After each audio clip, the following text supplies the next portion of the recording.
This training is, I've run it a few times before, is in the moment transformation. I hope we're going to go deep, that you allow yourself to go deep. Because when we understand what fear is and what with the tools and the conversation we have, when you understand the fears that really prevent you from leveling up, and in the 2 days I shared tools. I also have some exercises in the moment for you to train, then everything will shift. And I can't see because now I have a lot on my screen. So can you? All right, that's no one here. Okay. So with that, welcome to Fearless Leader Training. Ms. Shannon's. What is fear? Fear is a part of the emotional landscape. It is a feeling. It is invisible. Fear is real for the one that experiences them. And so unreal for anyone else not experiencing it. And it is an emotion when we breathe life into the feeling. And it's such an emotion that is created by the thought of a perceived threat or getting us to remember the past.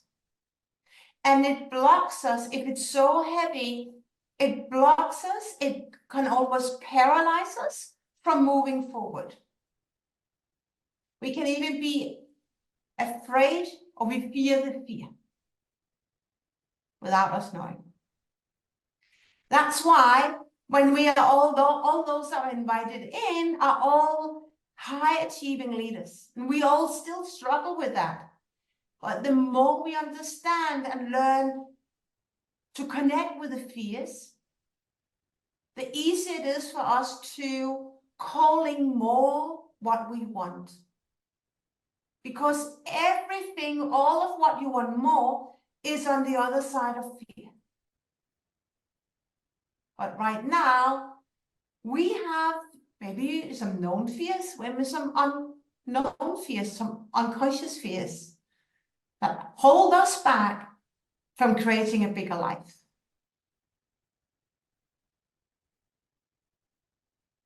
And with this fear, it causes us to procrastinate, to prolong action, to be a people pleaser, to avoid conflicts, to tolerate way too much, going for mediocre lifestyle rather than actually going for what we really, really want. It can get us to settle for less because we don't really need it, whatever that is. Or pulling in evidence. I had a coaching session earlier today where people were pulling in evidence to support a fear. That's the reason why there was not that, but give me a reason. People say, there's the reason why I can't find this next job. I am too old. What is that fear about? Or there's not enough money. They look at the economy, but there's still a lot of people who get jobs at 62. There's still a lot of people who make an amazing amount of money. But we pull in evidence to support that fear that get us stuck. And what fear does, and is so important to understand, is that it keeps us stuck in a limited mindset. It's either or. It's a fixed mindset, it's a limited mindset. But people who have, the very successful people, though I inspire and I learn from, they embody the growth mindset. That is the and mindset. How can we do this and, or how can I have that? How can I add this and this and this? Like, how can I have a high achiever, a better job with more pay, create more impact, and have more free time for myself. Where many people say, but if I have to have, I really want to unleash my full potential, but I'm not ready to sacrifice that for my family. Right? So they get stuck because they have this fear painting that I have to level up, I have to work so hard. A lot of people have been conditioned from childhood. If you want more money, more success, you have to work hard. So it's a lot of things why we want to understand what's really the root cause of why we think as we think. And for some of you, I think when you've been on the training before, for fear to be an emotion, there has to be a thought. You know, remember the equation? The thought leads to a feeling, leads to an action. So when we believe in this fear, what is it that we think is so true that it will happen? That get us to create this feeling of anxiety, of rejection, what if? Earlier today, we were discovering a fear in one of my sessions where, but I'm going to disturb people. Who says that? But that was a fear holding that client back, which was the action. So there's so much to learn from fear. There's so much to embrace with fear. And when we start to understand how fear controls us and reframe that relationship with fear and do it anyway, then we can level up. Then we discover it's not that fearful as we make it. Fear, when we breathe and live it, I've been there, impacts our mental health, our physical health. We can make ourselves ill. Like fear is the lowest level of energy, and we don't want fear in. It's stress, very stressful, and it can really ruin our life. So we want to understand these fears.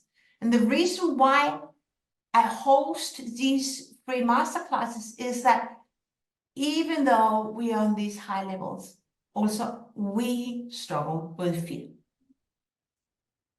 And now I've been through it.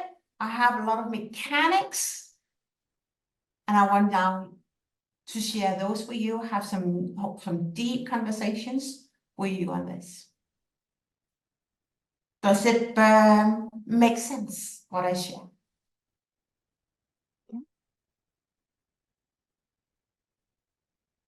So where does fear come from? Let's try peel the onion. How we've been conditioned from childhood, subconscious fear. For example, my own situation, we as parents can pass on fear, trauma to our children.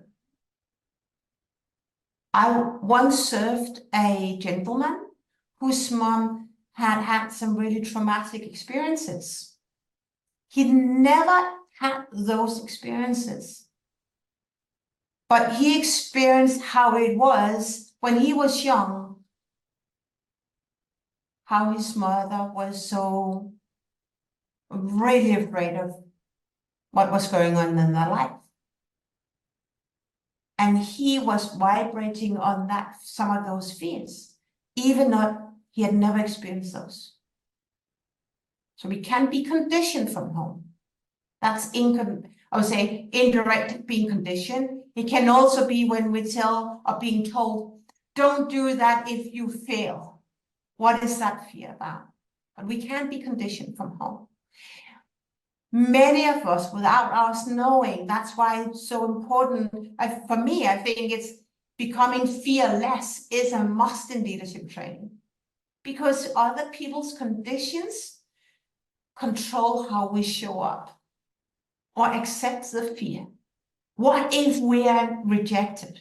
What if visible? What if we're not liked anymore? What if we are isolated? What if we're not appreciated? What will other people think? So rather than being afraid of other people's perceptions of us, we may play small. We may not go for our biggest dreams. We may not really speak truth to power or power to truth.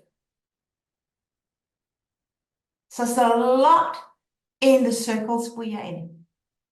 Society rules, society norms. What rules, unwritten rules, have been when you've been brought up, where you are right now, in your organization, in your local environment? What rules are there? What unwritten rules? I still have some challenges where people tell me how I should be. Now I know, and I have the tools that actually, what is this person telling me, and how is that person really? But until I learned not to take those advices, and I was really like, that's friction when people tell me, I think you shouldn't do this. Then I accepted other people's standards. And it created friction in me because it wasn't my standards. I was living up to other people's standards, which were different from my standards. But I did it because I was afraid. And I thought I had to conform.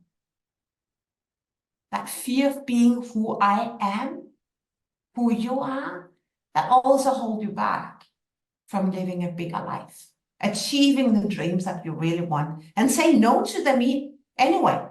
Say no. But we don't dare always to say no. So who are we living up? Whose standards are we living up to?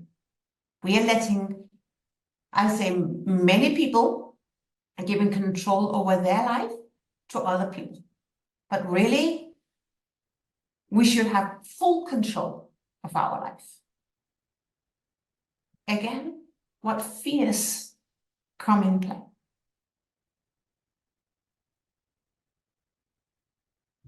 The influence of our closest circle. You, me, we all are the average of the 5 people we spend most time with. We are the average of the 5 people we spend most time with. So those people you are you spend the most time with, what fear do they radiate on? Do you then, because you're not some, you're an average, start to embody some of those fears and some of their limiting beliefs? May not go really for what you want, what you really think is what you deserve, because that's not the norm. Or they don't think that's as big as you in your inner circle. Again, fears hold you back. And then this ingrained notion of what good behavior is. What is good behavior? That's not good behavior, Camilla. Who says that? The fear of being who you are at the core. The fear of maybe saying no, maybe speaking power to truth in this kind, nice way. It's not good behavior. We don't do it.